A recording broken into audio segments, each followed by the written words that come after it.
जब कभी विपत्ति व विघ्न तुम्हें सताएंगे, जब कभी निराशा के बादल छा जाएंगे, अपने मनोबल को इतना सशक्त कर, आत्मविश्वास रहे तुम्हारा हमसफर, ना हार मानने का जज्बा तुम्हें उठाएगा, तुम्हारा अडिग हौसला ही तुम्हें बढ़ाएगा।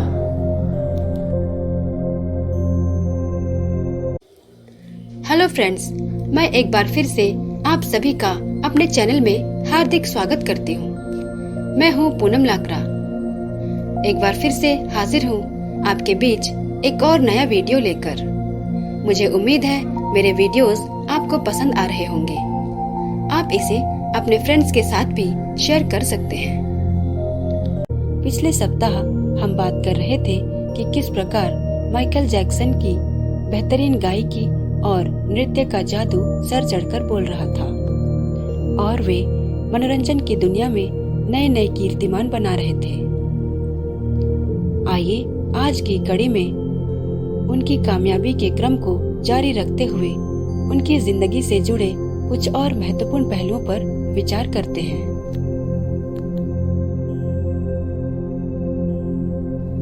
सन 1991 में उनकी एक और एल्बम रिलीज हुई, डेंजरस, जिसे 7 बार प्लेटिनम सर्टिफिकेट प्रदान किया गया।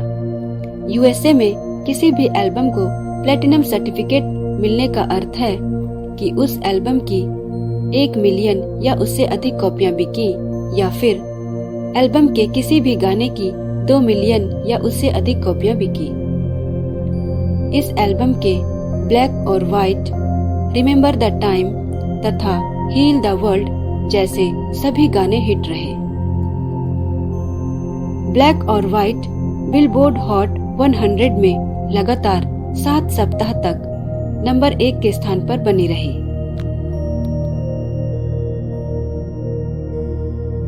जैसा कि मैंने आपको बताया था कि माइकल जैक्सन अक्सर अपनी कमाई का कुछ हिस्सा सामाजिक कार्यों में लगाते थे।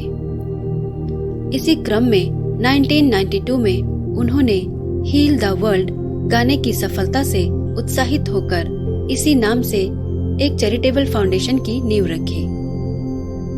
इसका उद्देश्य गरीब व बेघर बच्चों को शोषण से बचाना तथा उनका विकास करना था।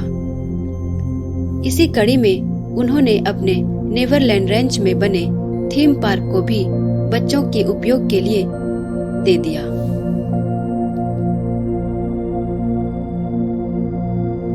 इसी साल जुलाई में उनकी दूसरी किताब डांसिंग द ड्रीम रिलीज हुई, जिसमें उनके द्वारा लिखी गई कविताएं संकलित हैं। 1993 में श्री बिल क्लिंटन अमेरिका के राष्ट्रपति बने और उद्घाटन समारोह में माइकल जैक्सन भी आमंत्रित हुए। उन्होंने वहां पर गॉन टू सून गीत पर डांस प्रस्तुत किया और अपने मित्र एवं प्रवक्ता श्री रायन व्हाइट को श्रद्धांजलि दी, जिनकी मृत्यु कुछ समय पहले HIV एड्स के कारण हो गई थी। उन्होंने क्लिंटन प्रशासन से यह अनुरोध भी किया कि एड्स के रोकथाम एवं इससे संबंधित रिसर्च के लिए और अधिक धन उपलब्ध कराया जाए।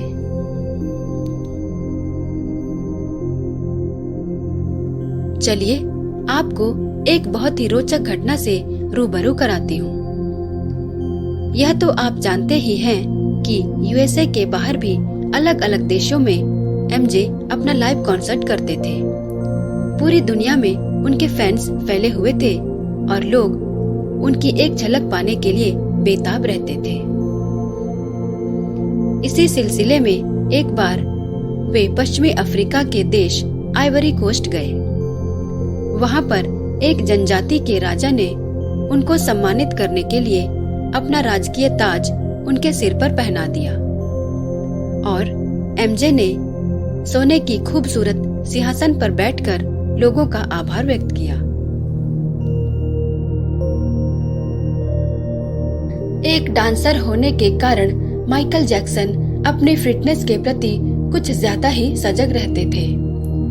क्या आपको पता है, उन्होंने अपनी प्रतिदिन की रूटीन जांच के लिए 12 व्यक्तिगत डॉक्टर्स अपॉइंट कर रखे थे। ऐसा भी कहते हैं कि उन्होंने लंबी उम्र एवं एक स्वस्थ जीवन जीने की चाहत में अपने लिए एक ऑक्सीजन चैम्बर खरीद रखा था। वे उसी पर सोते थे। उनकी मृत्यु के बाद उसे एक मेडिकल सेंटर को दान कर दिया गया। उनके ज्यादातर गीतों एवं निजी जिंदगी में भी सामाजिक भावनाओं की झलक मिलती है। यही कारण था कि इस वर्ष 35वें ग्रैमी पुरस्कार समारोह के दौरान समाज के विकास एवं निर्माण में उनके मूल्यवान योगदान को प्रोत्साहित करने के लिए उन्हें 2 विशेष पुरस्कार प्रदान किए गए। पहला था लिविंग लेजेंड अवार्ड और दूसरा था ह्यूमैनिटेरियन ऑफ द ईयर का पुरस्कार। जिन दिनों माइकल जैक्सन सफलता के असीम शिखरों को छू रहे थे, उन्हीं दिनों कुछ लोग उनकी छवि को धूमिल करने में जुटे हुए थे।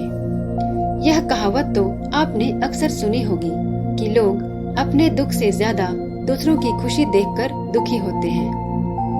अगस्त 1993 में एक 13-14 साल के बच्चे जॉर्डन चैंडलर तथा उसके पिता ने माइकल जैक्सन पर यौन शोषण का आरोप लगाया। हालांकि बच्चे की मां ने इस तरह के आरोपों को बेबुनियाद बताया था, फिर भी बच्चे और पिता ने मिलकर आरोप को सच साबित करने के लिए सभी तरह के हथकंडे अपनाए। आरोप के तह तक पहुंचने के लिए पुलिस ने एमजे के घर पर छापा भी मारा, परंतु कोई भी सबूत उनके हाथ नहीं आया।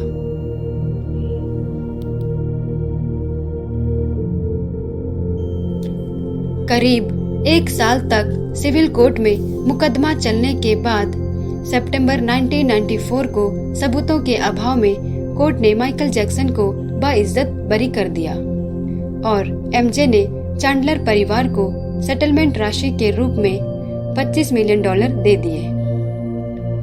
रहीम दास जी ने ठीक ही कहा है कि बड़े बड़ाई ना करे, बड़े न बोले बोल, रहीमन हीरा कब कहे लाख टका मोमोल।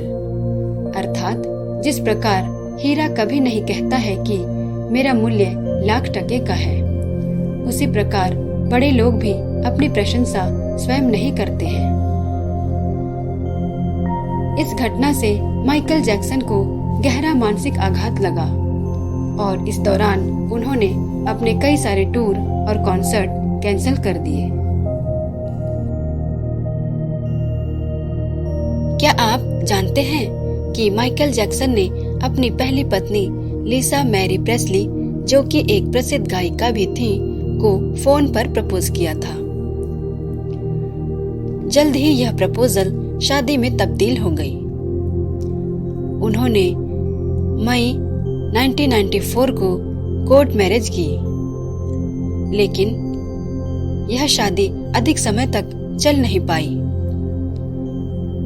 और दिसंबर 1995 को दोनों एक दूसरे से अलग हो गए।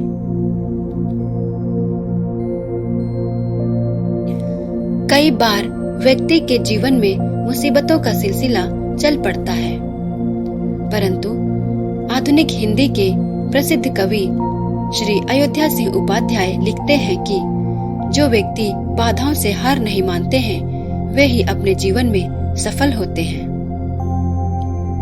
देख कर बाधा विविध बहुविघ्न घबराते नहीं, रह भाग्य के भरोसे दुख भोग पछताते नहीं। काम कितना ही कठिन हो किंतु उकताते नहीं, हो जाते हैं एक आन में उनके बुरे दिन भी भले। हर जगत हर काल में वे ही मिले फूले फले।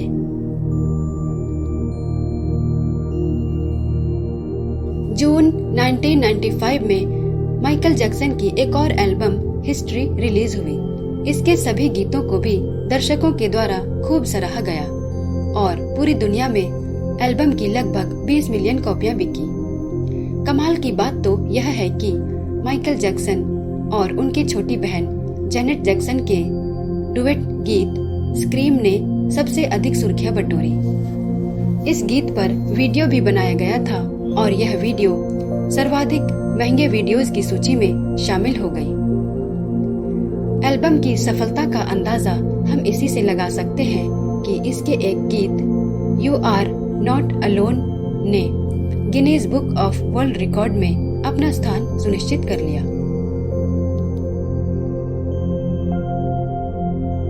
हम सबके लिए यह बड़े गर्व की बात है कि माइकल जैक्सन जैसी महान हस्ती ने एक बार ही सही हमारे देश में कदम तो रखा।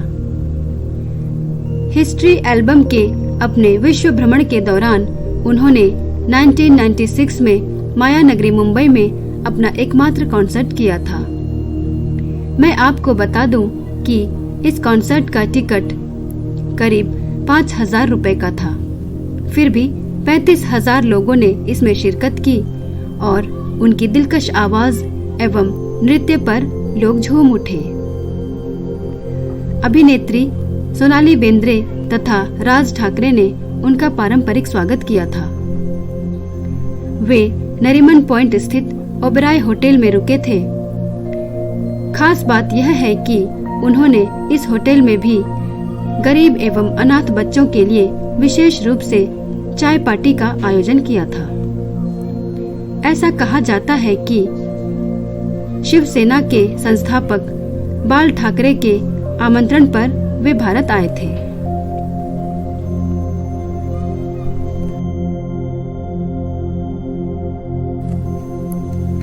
इसीलिए मुंबई पहुंचने के बाद वे सबसे पहले उनसे मिलने के लिए उनके निवास स्थान पर गए थे और ठाकरे साहब ने उन्हें एक चांदी का तबला और तानपुरा भेंट किया था। कहते हैं कि माइकल जैक्सन ने मुंबई छोड़ने से पहले अपनी भावनाओं को अपने कमरे के एक तकिए पर लिखकर व्यक्त किया था। उनका संदेश कुछ इस तरह था: हिंदुस्तान, मैंने अपनी पूरी जिंदगी तुम्हारी सूरत देखने का इंतजार किया है। मैं तुम्हारे लोगों से मिला और मुझे उनसे मोहब्बत हो गई। अब मेरा दिल दुख और उदासी से भरा हुआ है क्योंकि मुझे जाना है, लेकिन मैं वादा करता हूँ कि मैं वापस आऊंगा। मुझे तुम्हारी दया और आध्यात्मिक जागरूकता ने प्रभावित किया है और तुम्हारे बच्चों ने मेरा दिल छू लिया। उनके चेहरे में मुझे भगवान दिखाई देता है। बच्चों को प्रेम देते रहो, उनको शिक्षित करते रहो, क्योंकि भविष्य की चमक उन्हीं से है। हिंदुस्तान, तुम मेरी बेहद खास मोहब्बत हो। भगवान तुम्हें हमेशा सुखी रखे। बाद में उस तकिए को नीलाम कर दिया गया और जो भी पैसा मिला उसका उपयोग चैरिटी के काम में हुआ।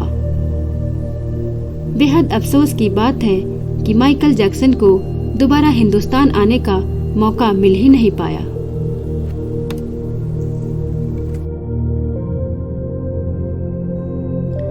अगर दो करीबी मित्र आपस में लाइफ पार्टनर बन जाएं, तो उनका दिल कितना बाग बाग होता होगा। माइकल जैक्सन भी उन्हीं खुशनसीब लोगों में शामिल थे। अपने हिस्ट्री एल्बम के वर्ल्ड टूर के दौरान 1996 में सिडनी, ऑस्ट्रेलिया में उन्होंने अपनी दोस्त एवं डर्मेटोलॉजिस्ट नर्स डेवी रो से शादी कर ली। अपनी मनोकामना पूर्ण होने के बाद उन्होंने यही गीत गुनगुनाया होगा।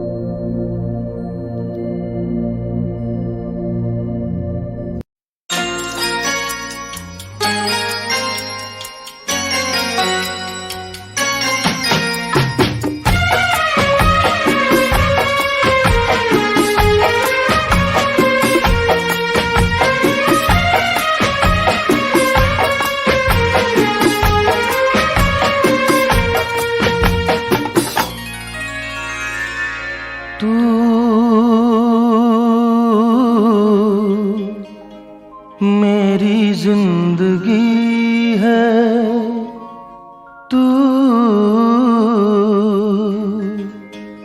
मेरी हर खुशी है तू, मेरी जिंदगी है तू, मेरी हर खुशी है। तू ही प्यार, तू ही चाहत, तू ही आशिकी है। तू मेरी जिंदगी है, तू मेरी हर खुशी है।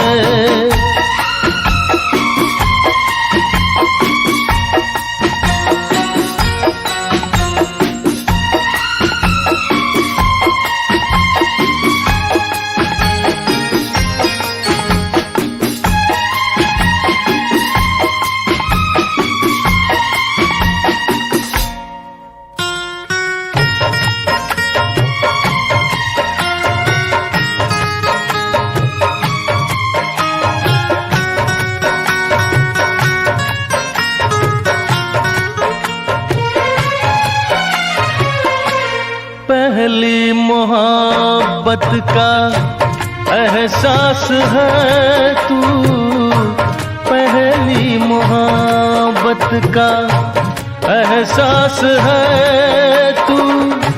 बुझ के जो बुझ ना पाई वो प्यास है तू।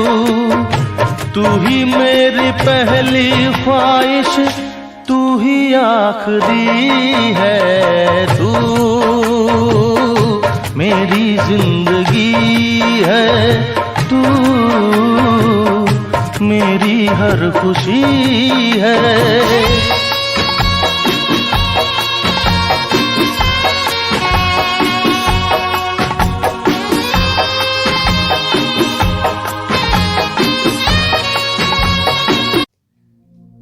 13 फरवरी 1997 को उनके घर में एक छोटे राजकुमार ने जन्म लिया जिसका नाम था प्रिंस।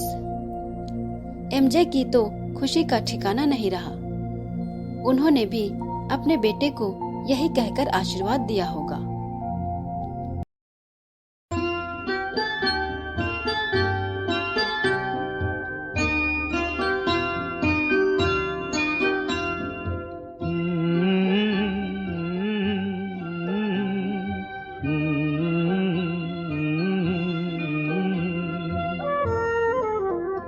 तुझे सूरज कहूँ या चंदा, तुझे दीप कहूँ या तारा, मेरा नाम करेगा रोशन, जग में मेरा राज दुलारा। तुझे सूरज कहूँ या चंदा, तुझे दीप कहूँ या तारा, मेरा नाम करेगा रोशन, जग में मेरा राज दुलारा। इसी साल एमजे की एक रिमिक्स एल्बम रिलीज हुई, blood on the dance floor. इसमें 5 नए गाने के साथ साथ हिस्ट्री एल्बम के कुछ रिमिक्स गाने भी थे। यह एल्बम भी सुपर हिट साबित हुई। दुनिया भर में इसकी 6 मिलियन कॉपियां बिकी और इसे भी प्लेटिनम सर्टिफिकेट मिला। इसका टाइटल गीत यूएसए की चार्ट में टॉप पोजीशन पर रहा। 3 अप्रैल 1998 को उनके घर में एक नन्ही परी के रूप में लक्ष्मी का आगमन हुआ। उसका नाम पेरिस रखा गया। एमजे अपने दोनों बच्चों से बहुत प्यार करते थे। पता नहीं कहां तक सच है, मगर समाचार पत्रों में ऐसी खबर छपी थी कि दुनिया की नजरों से बचाने के लिए एमजे हमेशा अपने बच्चों को मास्क पहनाकर बाहर ले जाते थे। कारण जो भी रहा हो, परंतु उनका दूसरा विवाह भी अधिक समय तक टिक नहीं पाया और वह दिन भी आ गया जब 1999 में 2 अच्छे दोस्तों ने एक दूसरे का साथ छोड़ दिया। करीब $8 मिलियन में सेटलमेंट हुई और दोनों बच्चे एमजे के पास ही रहे। अपनी पत्नी से बिछड़ जाने के बाद तन्हाई में एमजे भी इकबाल की इन पंक्तियों को जरूर दोहराते होंगे। आता है याद मुझको गुजरा हुआ जमाना, वो बाग की बहारें, वो सबका चहचहाना, शबनम के आंसुओं पर कलियों का मुस्कुराना, वो प्यारी प्यारी सूरत, वो कामिनी सी मूरत, आबाद जिसके दम से था मेरा आशियाना, आबाद जिसके दम से था मेरा आशियाना। 1999 के जून महीने में इटली के मोडेना शहर में माइकल जैक्सन ने इटली के प्रसिद्ध गायक लुचानो पावारोत्ती के साथ मिलकर वॉर चाइल्ड बेनिफिट कॉन्सर्ट में भाग लिया। इस शो से करीब $1 मिलियन फंड जुटाया गया, जिसका उपयोग कोसोवो युद्ध के शरणार्थियों तथा ग्वाटेमाला के बच्चों के विकास के लिए किया गया। इसके कुछ महीनों बाद माइकल जैक्सन ने जर्मनी और कोरिया में Michael Jackson and friends benefit concert नाम से एक सीरीज का आयोजन किया। इसमें माइकल जैक्सन के साथ साथ लुचानो पावारोत्ती, AR रहमान तथा प्रभु देवासुंदरम जैसे अनेक जाने माने कलाकारों ने अपनी भागीदारी की। इस शो से जुटाए गए फंड का उपयोग Nelson Mandela children fund, red cross तथा यूनेस्को के कार्यक्रमों के लिए किया गया। तो मानना पड़ेगा कि माइकल जैक्सन गजब की पर्सनैलिटी थे। उन्होंने न सिर्फ अपनी गायकी और नृत्य से लोगों को प्रभावित किया, परंतु ऐसा बहुत कुछ कर दिखाया जिसके कारण लोग उन्हें अपना आदर्श मानते हैं। वर्ष 2000 में Guinness book of world record में उनके नाम पर एक अनूठा रिकॉर्ड दर्ज हो गया। वे सबसे अधिक 39 चैरिटीज को सपोर्ट करने वाले मनोरंजन जगत के पहले व्यक्ति बन गए। है ना कमाल की बात। वर्ष 2001 में माइकल जैक्सन ने एक सोलो कलाकार के रूप में अपने 30 वर्ष पूरे कर लिए थे। इसी के उपलक्ष्य में सितंबर महीने में मेडिसन स्क्वायर गार्डन में 2 बड़े संगीत कार्यक्रमों का आयोजन किया गया था, जिसमें माइकल जैक्सन ने 1984 के बाद पहली बार अपने भाइयों के साथ मिलकर प्रस्तुति दी थी। जब इन कार्यक्रमों को नवंबर महीने में टेलीविजन पर प्रसारित किया गया तो 30 मिलियन लोगों ने देखा। इसी साल 30 अक्टूबर को माइकल जैक्सन की आखिरी एल्बम इनविंसिबल रिलीज हुई। हर बार की तरह यह भी एक सफल एल्बम साबित हुई, जिसे 13 देशों में नंबर 1 के स्थान पर रहने का गौरव प्राप्त हुआ। पूरी दुनिया में इसकी लगभग 6 मिलियन कॉपियां बिकी और USA में इसे डबल प्लेटिनम सर्टिफाइड किया गया।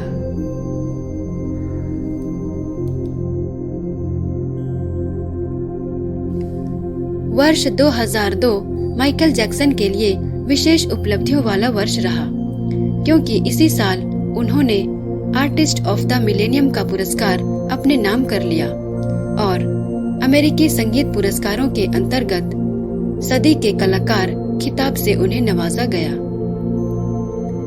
24 अप्रैल को उन्होंने अमेरिका के प्रसिद्ध अपोलो थिएटर में अपनी प्रस्तुति दी। इस कॉन्सर्ट को नाम दिया गया था Michael Jackson live at Apollo. इस कॉन्सर्ट से अर्जित किए गए करीब $2.5 मिलियन का उपयोग नागरिकों को मतदान हेतु प्रोत्साहित करने के लिए किया गया था।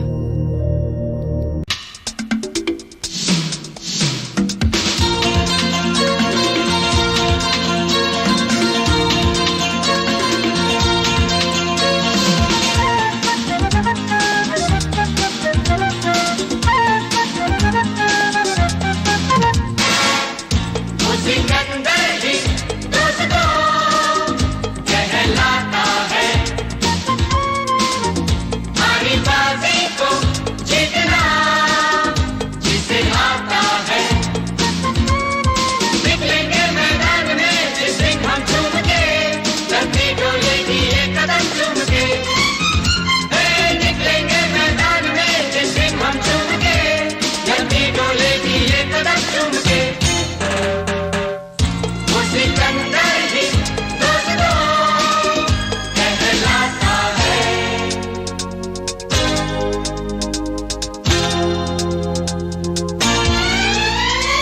जो सब करते हैं यारो वो क्यों हम तुम करें, यूं ही कसरत करते करते काहे को हम मरे। घर वालों से टीचर से भला हम क्यों डरे, यहाँ के हम सिकंदर चाहे तो रख ले सबको अपनी जेब के अंदर। अरे हमसे बच के रहना मेरी जान, नहीं समझे हैं वो हमें तो क्या जाता है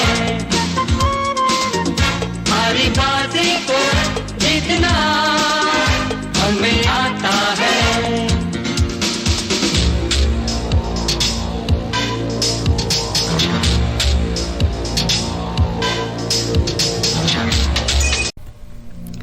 इसके बाद उन्होंने लंबे समय तक मंच पर कोई प्रस्तुति नहीं दी, क्योंकि एक बार फिर से उनकी जिंदगी में संकट के बादल छा गए। जैसा कि हम पहले ही चर्चा कर चुके हैं कि उन्होंने बच्चों के कल्याण एवं प्रगति हेतु बहुत सारे काम किए थे। इसके बावजूद भी 2003 में दोबारा से उन पर बच्चों का उत्पीड़न करने, उन्हें नशा के लिए उकसाने जैसे अनेक गंभीर आरोप लगाए गए। इन सभी आरोपों की वजह से उन्हें गहरा सदमा लगा। वे दवाइयों के आदी होने लगे और धीरे धीरे उनका स्वास्थ्य गिरता चला गया।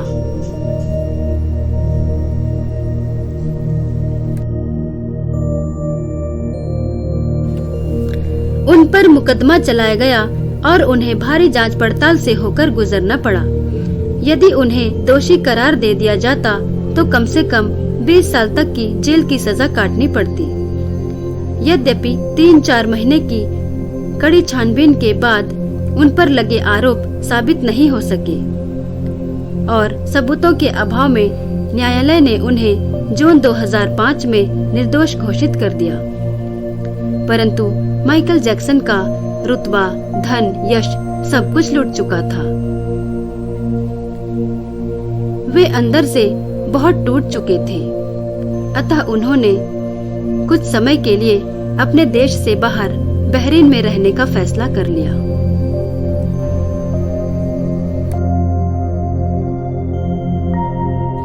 माइकल जैक्सन ने 15 नवंबर 2006 को लंदन में आयोजित होने वाले विश्व संगीत पुरस्कार समारोह में स्टेज पर अपनी अंतिम प्रस्तुति दी, जहां उनके 100 मिलियन से अधिक रिकॉर्ड्स की बिक्री होने पर उन्हें डायमंड अवार्ड से सम्मानित किया गया था। इसी वर्ष दिसंबर माह में अमेरिका के एक और ख्याति प्राप्त गायक, डांसर तथा गीत लेखक जेम्स ब्राउन के अंतिम संस्कार में भाग लेने के लिए वे यूएसए लौट आए थे। जेम्स ब्राउन को उन्होंने अपना इंस्पिरेशन बताते हुए उनकी प्रशंसा की थी।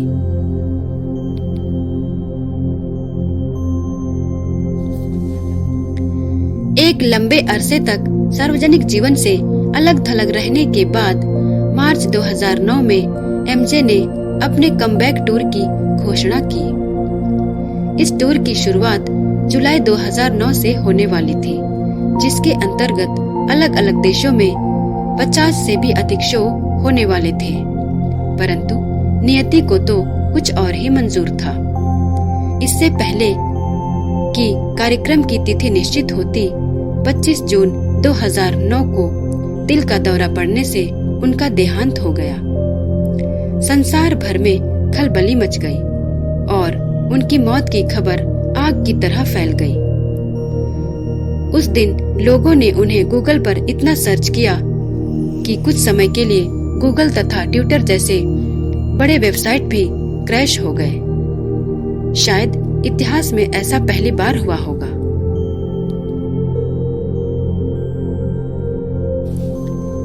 कहते हैं जब उनका पोस्टमार्टम किया गया तो उनके पेट में दवाइयों के अलावा कुछ और नहीं था। अतः डॉक्टर मोरे, जो उनके व्यक्तिगत डॉक्टर थे, पर जरूरत से अधिक मात्रा में दवाइयां देने के कारण मुकदमा चलाया गया और उन्हें लापरवाही बरतने के जुर्म में 4 सालों तक जेल की सजा काटनी पड़ी।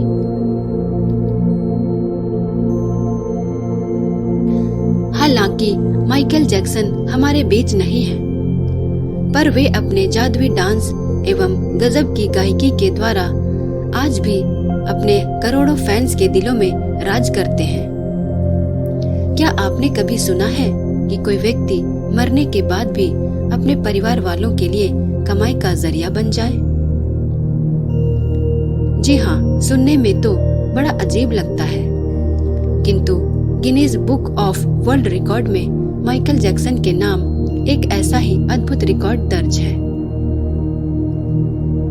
उनकी मृत्यु के कई सालों के बाद भी उनके एल्बम एवं म्यूजिक वीडियो के द्वारा करीब 3 से 4 अरब डॉलर की वार्षिक कमाई होती है ना हैरान करने वाली बात।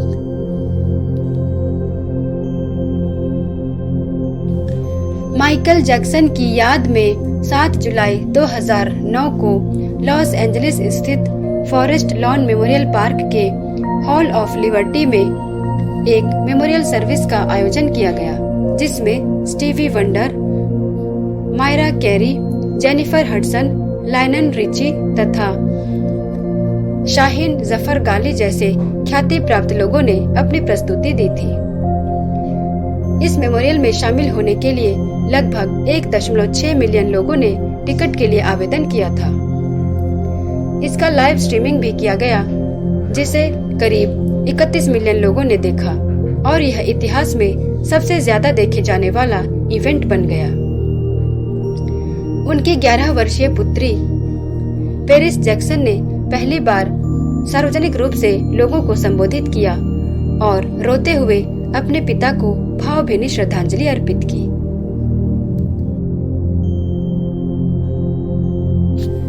माइकल जैक्सन को उनके जीवन काल में मिलने वाले पुरस्कारों की फहरिस्त बड़ी लंबी है, जैसे ग्रैमी पुरस्कार 13, बिलबोर्ड संगीत पुरस्कार 17, अमेरिकी संगीत पुरस्कार 26, गोल्ड संगीत पुरस्कार 16 तथा MTV VMA पुरस्कार 18 इत्यादि। इतना ही नहीं, इन सभी के अलावा उनके नाम पर 39 गिनीज रिकॉर्ड भी दर्ज है।